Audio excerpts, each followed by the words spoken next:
Have you heard of Sjogren's disease?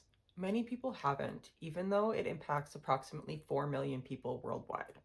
Hi, my name's Heather. I'm a Sjogren's disease patient and advocate, and I share information, resources, and my journey along with Sjogren's disease here online. When people ask me why I started making content online about Sjogren's disease, the answer is pretty simple. I wanted to be able to provide the information and resources to newly diagnosed patients in the way that I wish I had when I was first diagnosed. When I was diagnosed at the age of 28, I was given little to no resources on the disease, and I was really lost and confused trying to navigate understanding the autoimmune disease and what I could do to help manage it and treat it. I got sick at the age of 20, and my diagnosis was at the age of 28. So I had spent 8 years searching for a diagnosis, which is an incredibly long time to be looking for answers, but it is not uncommon for many patients to take upwards of 8 years to get a diagnosis.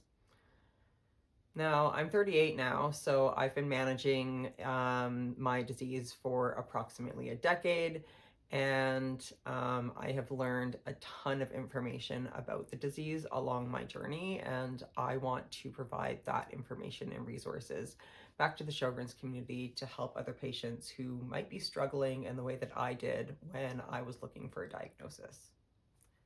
Navigating the complex medical system is hard enough on its own. I want to help patients navigate the medical system, and I want to provide them with the information that they need to help advocate for themselves when they're working with the medical professionals inside of that system. So let's take a second to look at Sjogren's disease and some of the common medical terms that I use when describing the disease. Sjogren's disease is a systemic rheumatic autoimmune disease. So I'm going to break down some of those terms. So systemic means that it can impact any system inside of the body, and systems that are commonly impacted are the musculoskeletal system, which is the muscles, ligaments, tissues inside of the body. The cardiovascular system, it can impact the digestive system, and in Sjogren's disease, it does commonly present in excessive dryness, so the systems that produce mucus inside of the body. The term rheumatic refers to a rheumatic disease, which is diseases of the muscles, joints, ligaments, cartilage, and bone mass system. And the specialist that typically diagnoses and treats Sjogren's disease is called a rheumatologist. And these are doctors who specialize in diseases of those things, so the muscles, joints, ligaments, tissues, and bone mass. Now, the term autoimmune disease means that the body is attacking itself. And the way that this happens in the body is that the white blood cells, which are the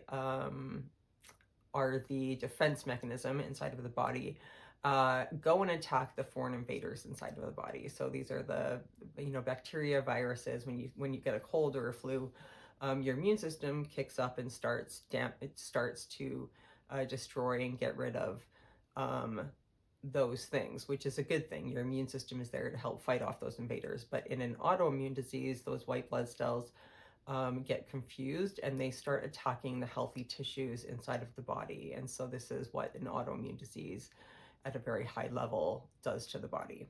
Now, if you've stumbled across this video, chances are you are looking to try and learn more about Sjogren's disease, or maybe you're a support person for somebody with Sjogren's disease. So I want to talk about some of the, what kind of content you can expect to see inside of my videos.